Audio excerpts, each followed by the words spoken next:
Welcome दोस्तों। स्वागत है आपका फिर से हमारे YouTube चैनल पर।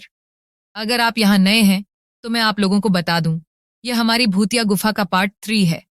अगर आप इसका फर्स्ट पार्ट और सेकंड पार्ट देखना चाहते हैं तो डिस्क्रिप्शन में लिंक है, वहां से देख सकते हैं। तो आइए जानते हैं इस कहानी को।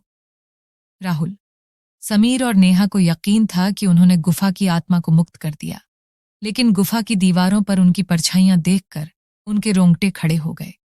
नेहा ने कांपते हुए कहा, हम यहां से निकल रहे हैं, हमेशा के लिए। तीनों ने गांव लौटकर गांव वालों को सब कुछ बता दिया। एक बुजुर्ग साधु ने उन्हें गंगा जल और रक्षा सूत्र दिए और कहा, यह गुफा अब भी पवित्र नहीं हुई है, इसे पूरी तरह खत्म करना होगा, नहीं तो यह श्राप अगली पीढ़ी तक जाएगा।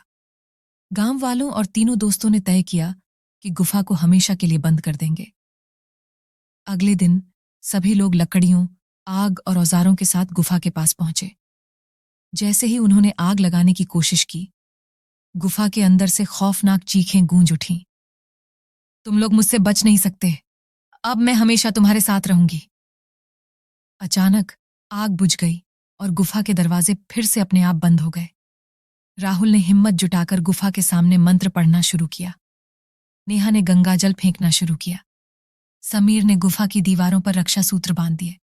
अचानक गुफा की दीवारें हिलने लगी, जमीन कांपने लगी और वो परछाई तेजी से घूमने लगी। एक जोरदार चीख के साथ गुफा की दीवारें ढह गईं। गुफा पूरी तरह मलबे में बदल चुकी थी। गांव वालों ने राहत की सांस ली। राहुल, समीर और नेहा को लगा कि अब सब ठीक हो गया है, लेकिन जब वे अपने घर पहुंचे तो उनके हाथों पर वही काले निशान फिर से उभर आए। और रात को जब नेहा सो रही थी, उसे एक ठंडी फुसफुसाहट सुनाई दी।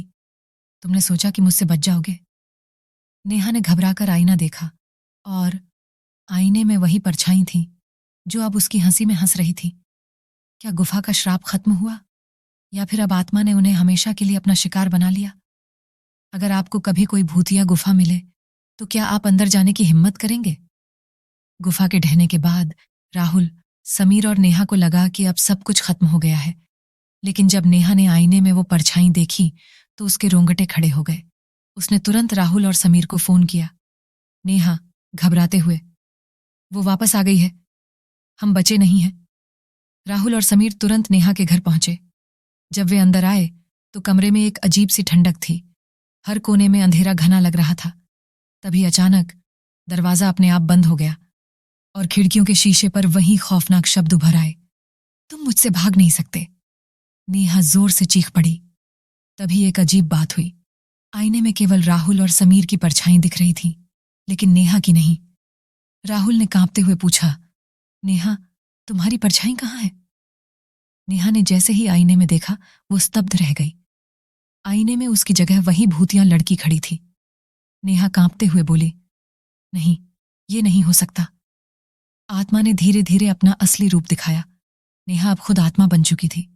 समीर ने धीरे से कहा, नेहा, तुम ठीक हो? नेहा ने अपने हाथों की ओर देखा। उसके हाथ अब सफेद और बेजान हो चुके थे। उसकी सांसें रुक रही थीं। राहुल और समीर समझ गए कि नेहा की आत्मा गुफा में ही फंस चुकी थी और जो उनके सामने खड़ी थी वो सिर्फ एक छाया थी। तभी अचानक नेहा ने सिर उठाया और खौफनाक आवाज में कहा, अब मेरी बारी है। कमरे की लाइट्स बुझ गईं और राहुल, समीर की जोरदार चीखें सुनाई दीं। नेक्स्ट पार्ट के लिए लाइक, कमेंट और सब्सक्राइब करें।